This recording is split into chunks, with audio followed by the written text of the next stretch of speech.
Good morning everyone, welcome back to the channel new blog. হাতে সকালে ভালো আছে, আমিও খুব ভালো আছি। দেখছি চোখ মুখটা ফুলে গেছে ঠান্ডায়, ঠান্ডা তো লেগেই আছে, সাবধানে চলছি। আর কেকটা কিনে রাখেছি, কেকটা খাচ্ছি, ব্রিটানিয়া কেকটা অনেক দিন পরেই খাচ্ছি। কেন সত্যি কথা বলতে কেক ভেক খাওয়াটা আমি অবশ্যই ছেড়েই দিচ্ছি। ওই নিউ ইয়ারে বা 25শে ডিসেম্বর এই সময় কেকটা খাই, আর বাইরে খাওয়া তো অবশ্যই খাওয়াটা বন্ধ আছে। কিন্তু এই দুদিন যেহেতু গ্যাসটাই ছিল না, তাই বাইরে খাবার খেতে হয়েছিল।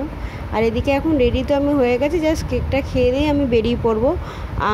সব কাজগুলো মিটিয়ে তারপর বাড়ির দিকে যাব একবার, তারপরে এই বাড়িতে চলে আসবো বিকালবেলা। কেন আমি যদি সব কাজ সেরে বাড়ির দিকে না যাই, স্বাভাবিকভাবে আমার মা বাবা জানতে পারবে, আর তাদের তো অবশ্যই মন খারাপ করে। এই জন্য অনেক অনেক সময় হয় আমি তাড়াহুড়ার মধ্যে থাকি, যদি বেরিয়ে যাই, আমার এদিকে আসা হয় না, তখন একটু মন খারাপ করে, কেন আমি আসিনি, কেন একবার এসে চলে গেলে কী হতো, এরকম। মেয়ে তো যেহেতু স্বাভাবিকভাবে মা বাবা তো মন খারাপ করে, আর সেই হিসাবেও বলে। তো এই জন্য আমি একবার অন্তত ঘুরে চলে যাই, দিকে টাইম হয়ে গেছে, তো চলো যাই।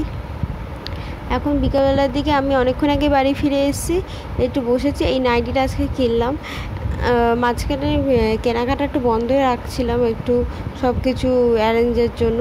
আবার কেনাকাটি করার হুজুগ তো আমার থাকেই, বা অর্ডারও করতে যাচ্ছিলাম, বড় অর্ডার করতে দেয়নি।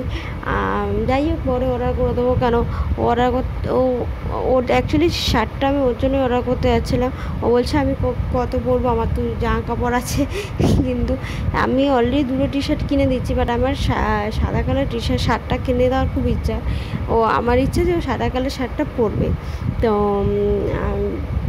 ও কিনতে চাইলো না, ওর যেহেতু ওকে বলে অর্ডার করতে, ওকে বলে এই জন্য অর্ডার কিছু করি না। তো চলো ভিডিওটা আমি এখানে শেষ করছি। জিনিসপত্র নিয়ে এসছি, এগুলো রান্না বান্না করে রাতের জন্য টাটা।